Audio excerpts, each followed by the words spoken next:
Saludos a todos y sean bienvenidos a la actividad orientadora de hoy. El cráneo constituye la porción de mayor complejidad morfofuncional del esqueleto y tiene una significación científica extraordinaria para la medicina y la antropología. El esqueleto de la cabeza es el resultado de un complejo proceso de formación y desarrollo.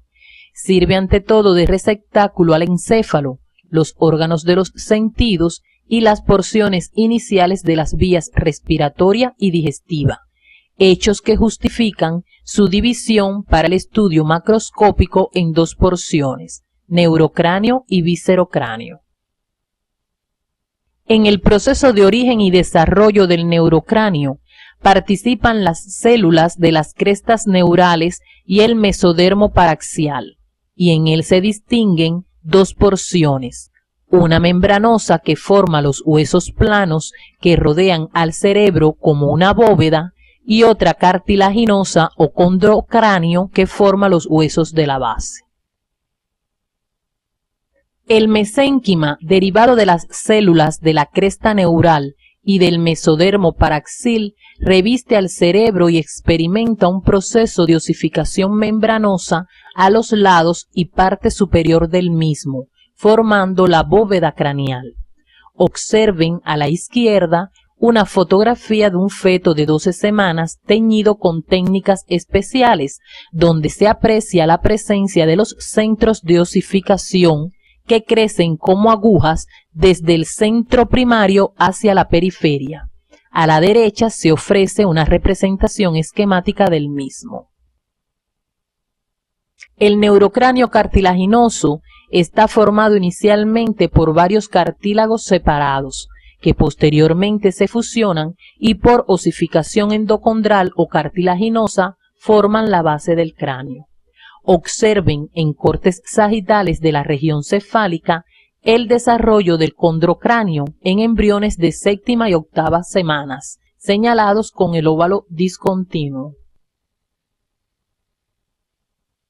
En esta imagen pueden observar a la izquierda una representación de los diferentes cartílagos embrionarios que intervienen en la formación del condrocráneo, y a la derecha los nombres de las estructuras óseas definitivas. Los cartílagos que se forman en la vecindad de la notocorda derivan del mesodermo paraxial, mientras que los que se encuentran por delante de su límite rostral derivan de las células de la cresta neural.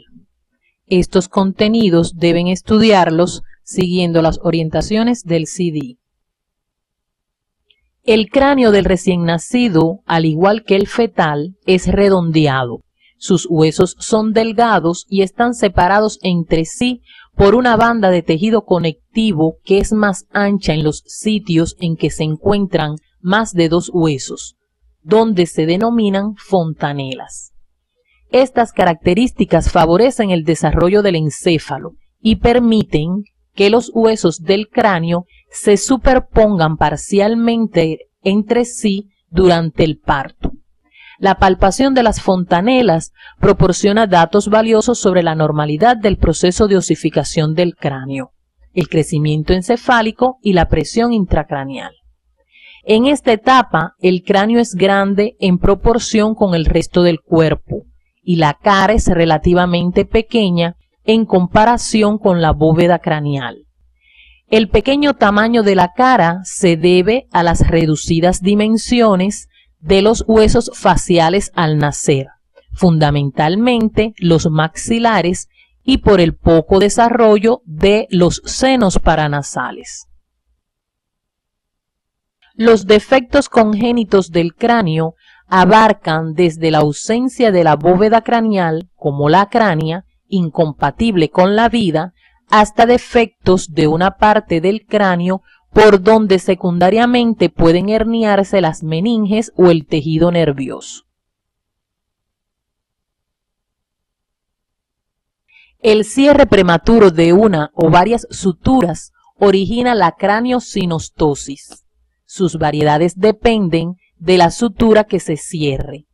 Una de las variantes más frecuentes es la escafocefalia, donde ocurre el cierre temprano de la sutura sagital, lo que produce expansión frontal y occipital y el cráneo se torna largo y estrecho, como observan en la imagen.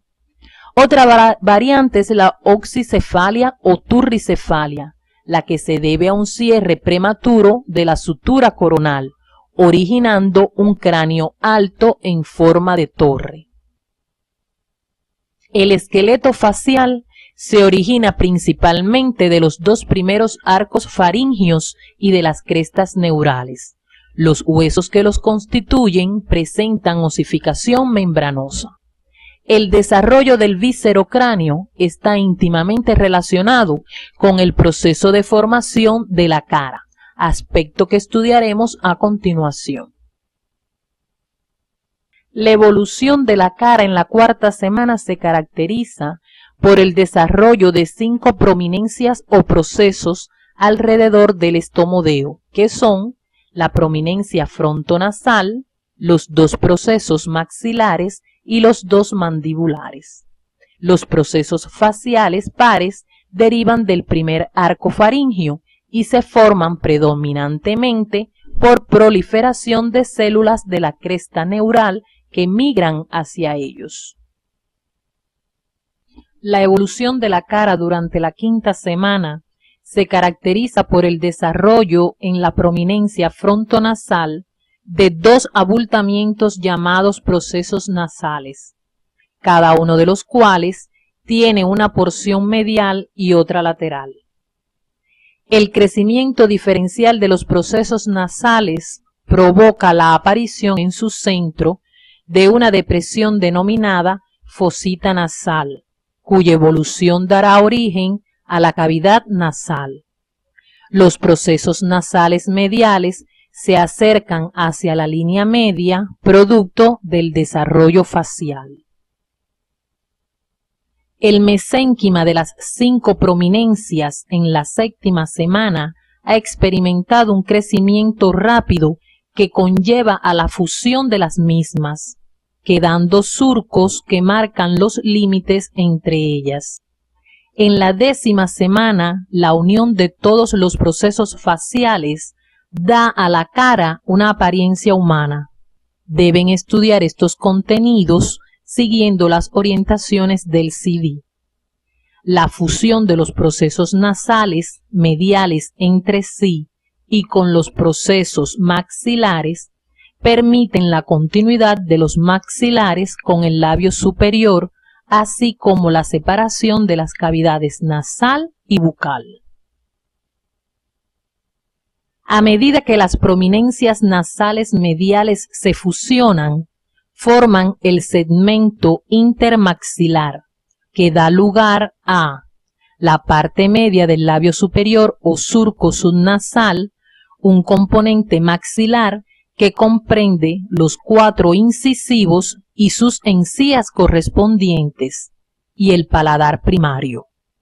En la 6ª semana se forman 2 prolongaciones mesenquimatosas que se extienden desde las caras internas de los procesos maxilares hacia la línea media, llamadas crestas palatinas, que en la 7ª semana se fusionan y forman el paladar secundario.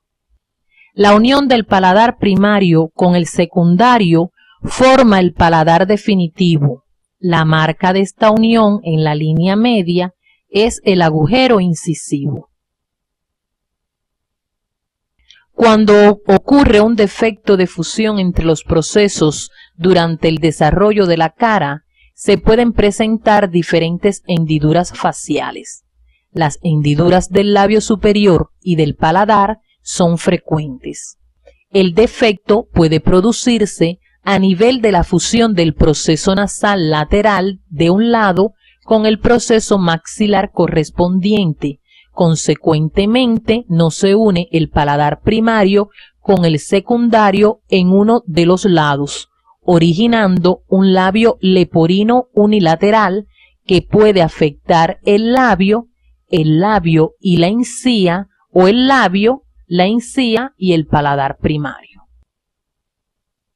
Cuando el defecto compromete la fusión de ambos procesos nasales laterales con los maxilares correspondientes, se origina un labio leporino bilateral. Los defectos situados detrás del agujero incisivo comprenden la fisura del paladar por falta de fusión de las crestas palatinas. En ocasiones se forma una combinación de defectos ocasionando una hendidura que se extiende por delante y por detrás del agujero incisivo. Consecuentemente presenta labio leporino y fisura del paladar. Después de haber caracterizado los procesos fundamentales del desarrollo del cráneo, estamos en condiciones de abordar las características morfofuncionales macroscópicas de esta parte del esqueleto. En la composición del neurocráneo entran los huesos impares, occipital, frontal, esfenoides y etmoides, y los pares, parietal y temporal. Por su parte, en el viscerocráneo se encuentran los huesos pares, maxilar, concha nasal inferior, palatino, cigomático, nasal y lagrimal, así como los impares, vómer, hioides y mandíbula. Es importante precisar que para el estudio de las características morfofuncionales de los huesos del cráneo deberán tener en cuenta su nombre, clasificación por su forma, situación, porciones o partes y detalles anatómicos relevantes. A continuación, orientaremos el estudio de las características macroscópicas de cada uno de ellos, comenzando por los huesos del neurocráneo. El occipital es un hueso irregular, situado en la parte posterior del cráneo, que participa en la formación de la calvaria y la base del cráneo. Presenta 4 porciones, escamosa, basilar y laterales, delimitando entre ellas el agujero magno. En sus dos caras, externa e interna, se destacan detalles importantes que describiremos a continuación.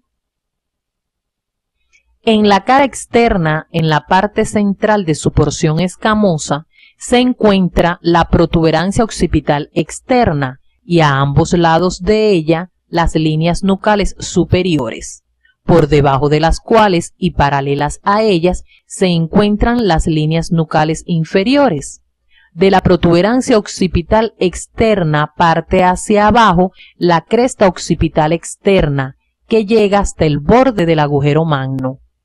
En las porciones laterales encontramos los cóndilos del occipital para su articulación con la columna cervical.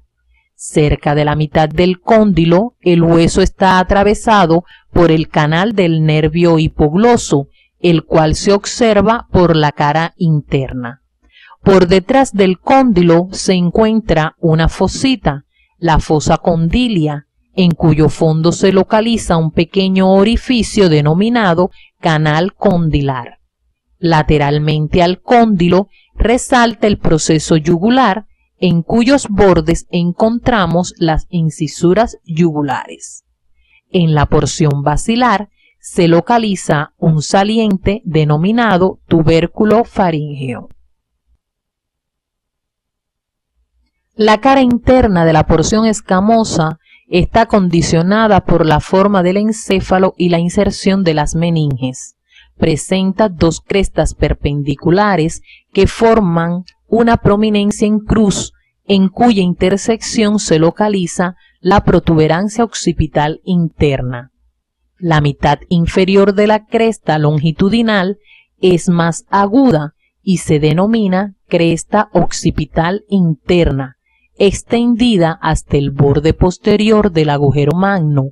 A lo largo de esta cresta se dispone el surco del seno occipital.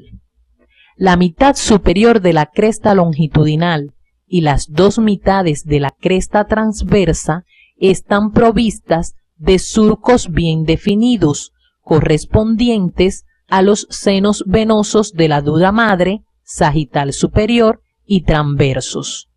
Las características particulares de las porciones basilar y laterales deberán ser precisadas a través del estudio independiente.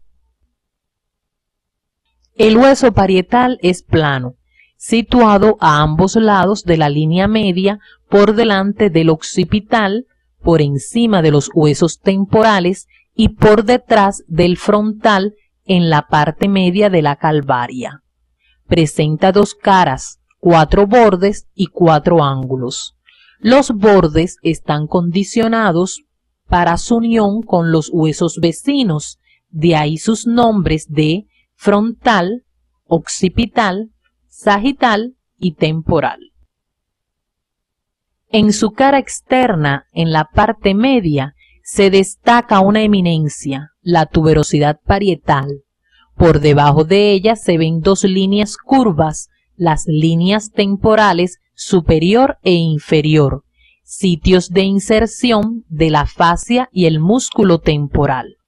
Observen en la imagen, además, los ángulos de este hueso, los que se nombran frontal, occipital, esfenoidal y mastoideo.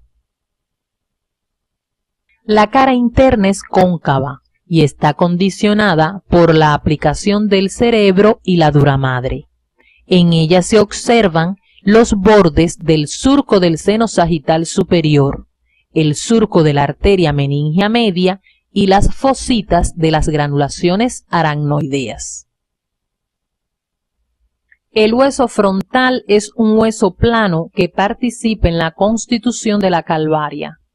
Presenta una cavidad llena de aire, el seno frontal, lo que lo hace neumático. Está situado en la parte anterosuperior del cráneo y presenta 4 porciones: escamosa, orbitales y nasal. La escama del frontal, por su cara externa, presenta 2 protuberancias denominadas eminencias frontales. El borde inferior se denomina borde supraorbital, en cuyo tercio medial podemos encontrar una incisura denominada supraorbital, que sirve de paso a arterias y nervios y a veces es transformada en agujero. Por encima del borde supraorbitario se ven 2 eminencias que reciben el nombre de arcos superciliares, las que se reúnen en la línea media, formando una prominencia por encima de la raíz de la nariz, denominada eminencia frontal o glabela. El extremo lateral del borde supraorbital se prolonga formando el proceso cigomático, a través del cual el frontal se une al hueso cigomático.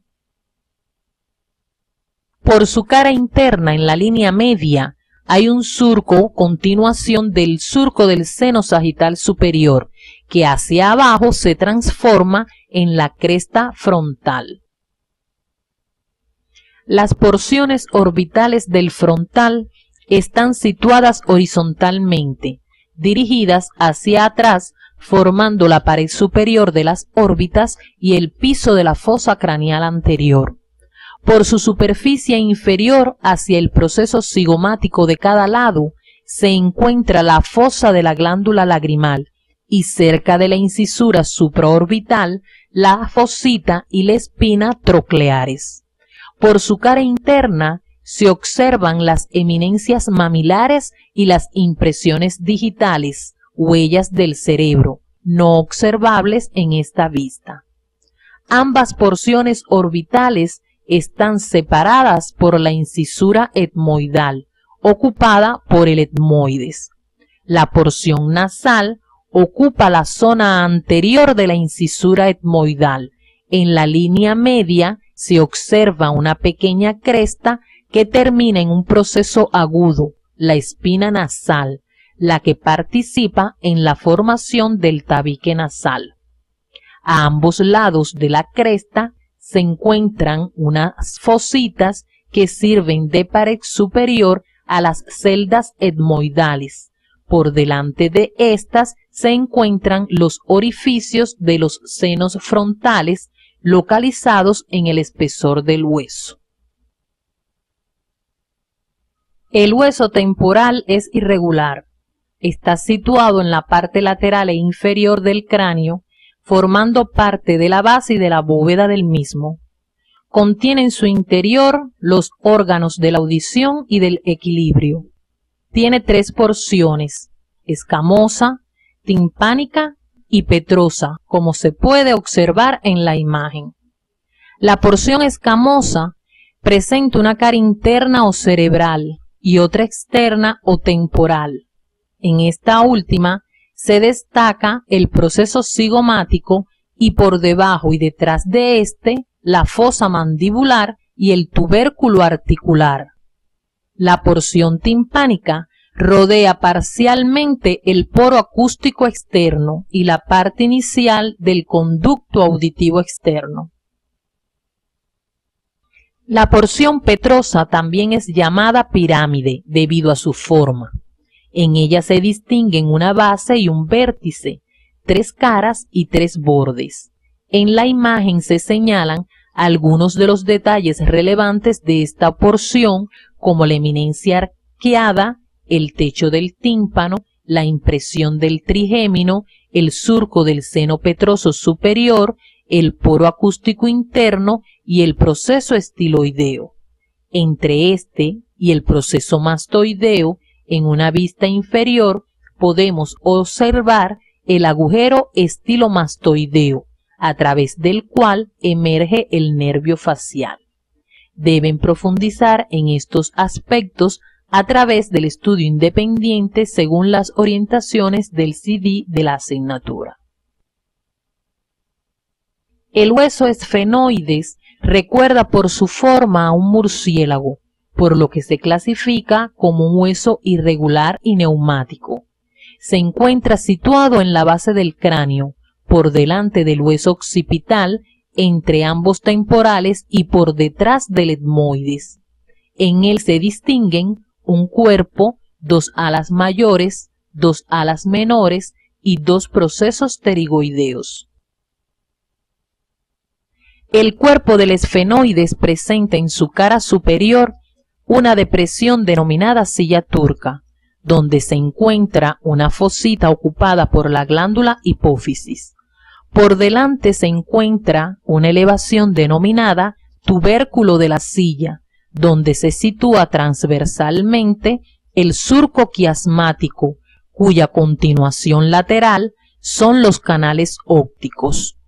Por detrás, la silla turca está limitada por el dorso de la silla, del que sobresalen lateralmente los procesos clinoideos posteriores. A ambos lados de la silla turca se encuentra el surco carotídeo, huella de la arteria carótida interna que deben profundizar en su estudio independiente. En una vista posterior se pueden observar las alas menores del esfenoides, cuyos bordes posteriores son libres y terminan medialmente en los procesos clinoideos anteriores. Desde las caras laterales del cuerpo esfenoidal parten las alas mayores, en las cuales se localizan agujeros para el paso de vasos y nervios. De su borde posterior parte una eminencia aguda, la espina del esfenoides. Entre las alas menores y las mayores se encuentra la fisura orbital superior, que comunica la cavidad craneal con las órbitas. El hueso etmoides es un hueso irregular y neumático, situado por delante del esfenoides y por debajo del frontal entre las cavidades orbitales. Participa en la formación de las cavidades nasal y orbitales. Este hueso presenta 4 porciones: una lámina horizontal, una lámina perpendicular que forma gran parte del septo nasal y 2 masas laterales que constituyen parte de la pared de la cavidad nasal y medial de las órbitas.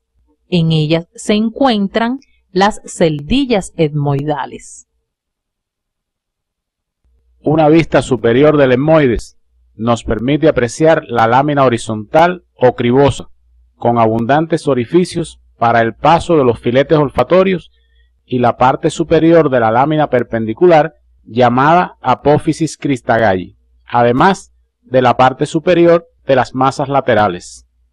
En su estudio independiente deben profundizar en la participación de las masas laterales en las paredes laterales de la cavidad nasal. Una vez orientado el estudio de los huesos del neurocráneo, nos referiremos seguidamente a las características más significativas de los huesos del viscerocráneo, en particular del maxilar y la mandíbula, por su mayor relevancia en la práctica médica.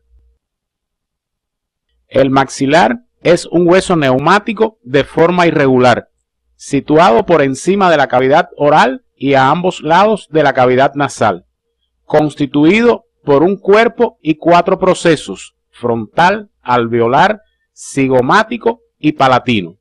El cuerpo contiene una cavidad, el seno maxilar, que se abre en la cavidad nasal por un amplio orificio, el hiato maxilar. La mandíbula es un hueso irregular situado en la parte inferior del esqueleto de la cara, por debajo de los huesos maxilares. Está formada por un cuerpo y 2 ramas. Estas últimas se unen al cuerpo formando el ángulo mandibular. En la cara externa del ángulo mandibular se encuentra la tuberosidad massetérica y por su cara interna la tuberosidad pterigoidea, sitios de inserciones musculares. En la superficie externa del cuerpo mandibular, en la línea media, se observa la sínfisis mentoniana y hacia su extremo inferior la prominencia mental.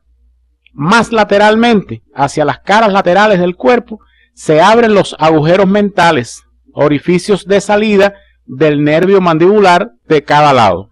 Desde estos agujeros hacia atrás y arriba se extiende la línea oblicua de la mandíbula. La rama mandibular termina en 2 procesos, uno anterior o coronoideo, sitio de inserciones musculares, y otro posterior, el condilar, dotado de una superficie articular para formar una unión sinovial con el hueso temporal. Ambos procesos están separados por la incisura sigmoidea. En el cuerpo mandibular, por su cara interna en la línea media, sobresalen las 2 espinas mentales. A ambos lados de estas encontramos las fosas digástricas, desde donde se extienden hacia atrás y arriba las líneas miloioideas. En la cara interna de cada rama se encuentra el agujero mandibular, que conduce al canal mandibular y en cuyo borde anterior se encuentra la língula.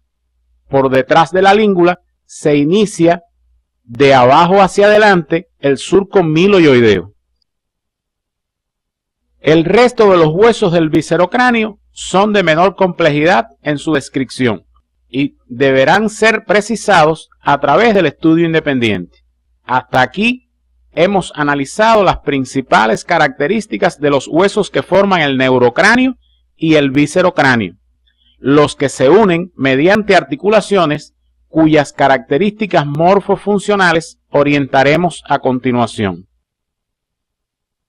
En el esqueleto de la cabeza existen los 3 tipos de articulaciones. Las uniones fibrosas pueden ser de distintas variedades: sindesmosis por membranas y ligamentos, suturas, gónfosis y esquindelesis. Las uniones cartilaginosas, según el tipo de cartílago que participa, pueden ser sincondrosis y sínfisis. Y la articulación sinovial presente en el cráneo es una unión condilar compleja y combinada.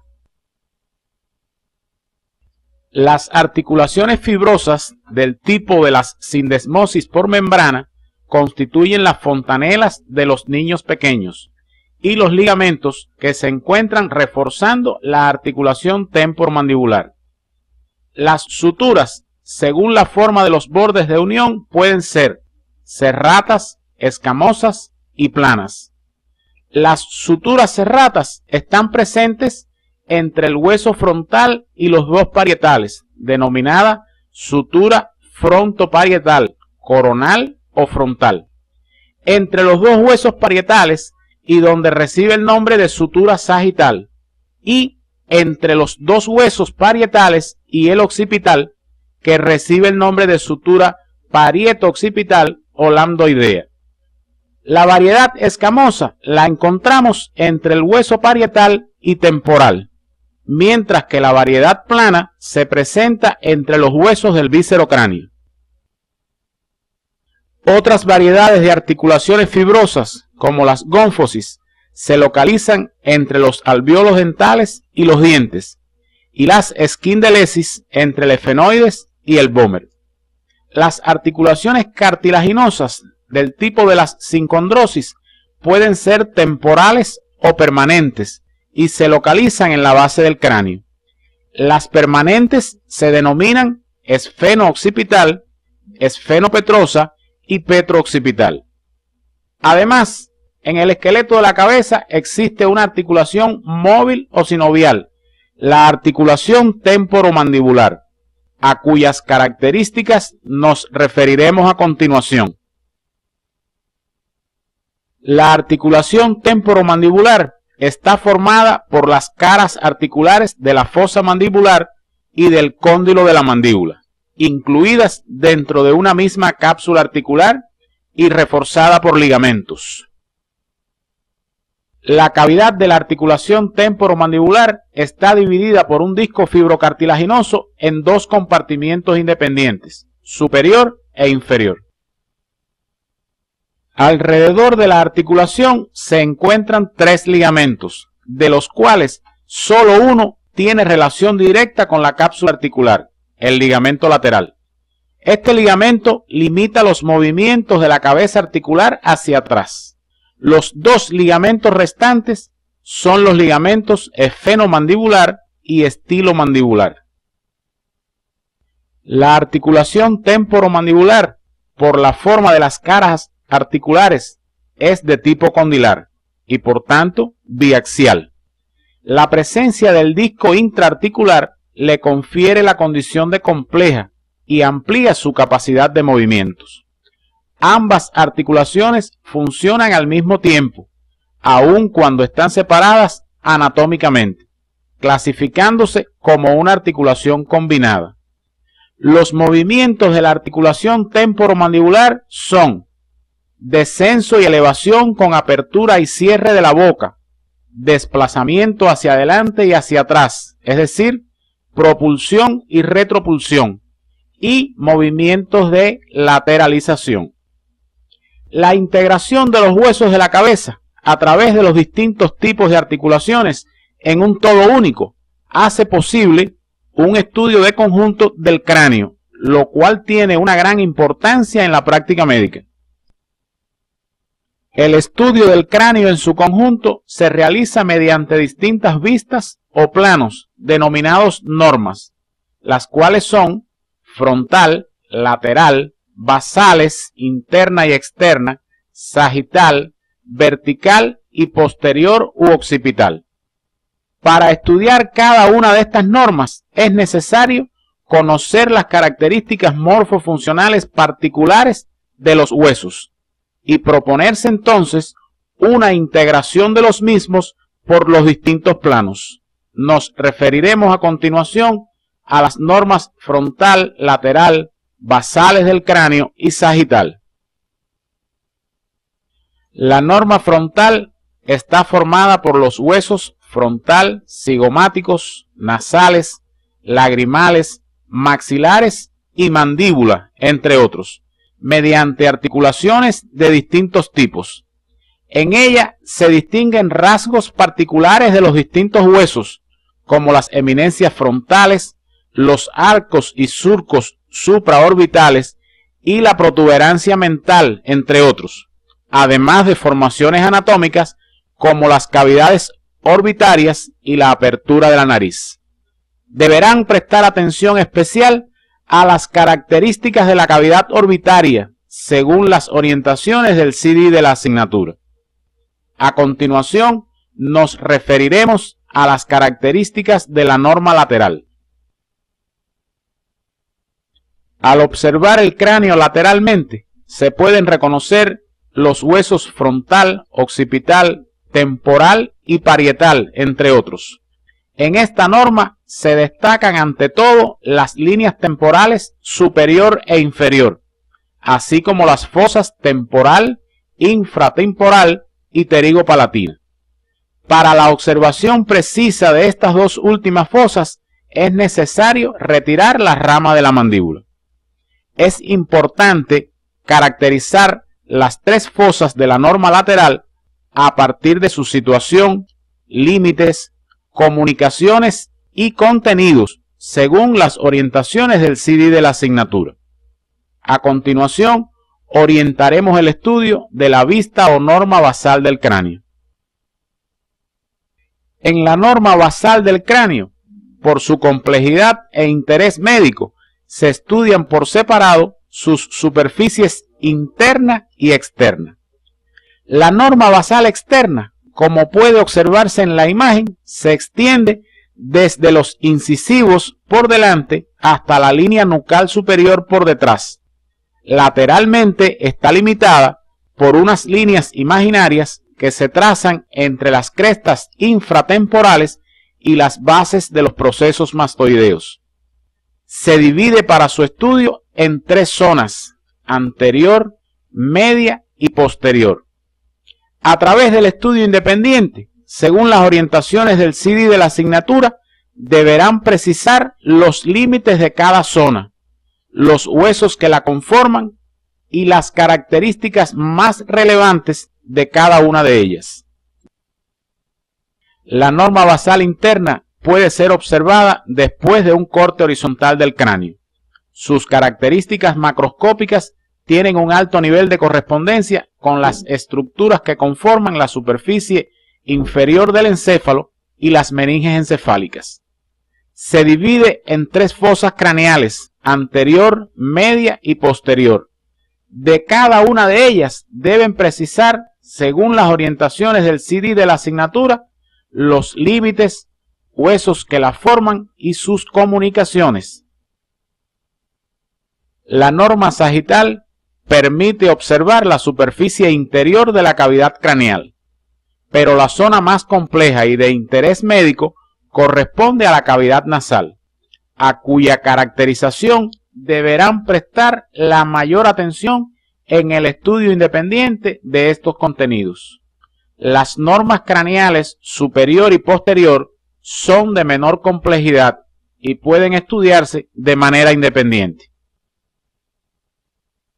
El cráneo del organismo vivo se puede estudiar a través del método imagenológico. Recuerden los conceptos de radiotransparencia y radioopacidad e identifiquen en vistas radiográficas laterales del cráneo detalles como la silla turca del efenoides, el peñasco del temporal, el seno maxilar, el seno frontal y las porciones de la mandíbula. Y en una vista anterior, los senos frontal, cavidades orbitarias y apertura piriforme, orientados en la clase de hoy. Otro aspecto importante es la anatomía de superficie del cráneo, en particular la palpación de la protuberancia occipital externa, el proceso mastoideo del temporal, los ángulos mandibulares, el mentón, las eminencias parietales y frontales, la glabela, los arcos superciliares y cigomáticos y los cóndilos de la mandíbula, entre otros. Una vez orientados los contenidos de la actividad de hoy, arribamos a las siguientes conclusiones. El neurocráneo deriva del mesodermo paraxil y las células de las crestas neurales. Experimenta osificación membranosa en la bóveda y endocondral en su base. Mientras que el viscerocráneo deriva de los dos primeros sarcos faringios y de las crestas neurales, y su osificación es membranosa. Los huesos del cráneo cumplen con las funciones generales de sostén, protección, forma y movimiento, integrándose en un todo mediante uniones fibrosas, cartilaginosas y sinoviales. Las normas craneales representan una síntesis por planos de las características morfofuncionales de esta parte.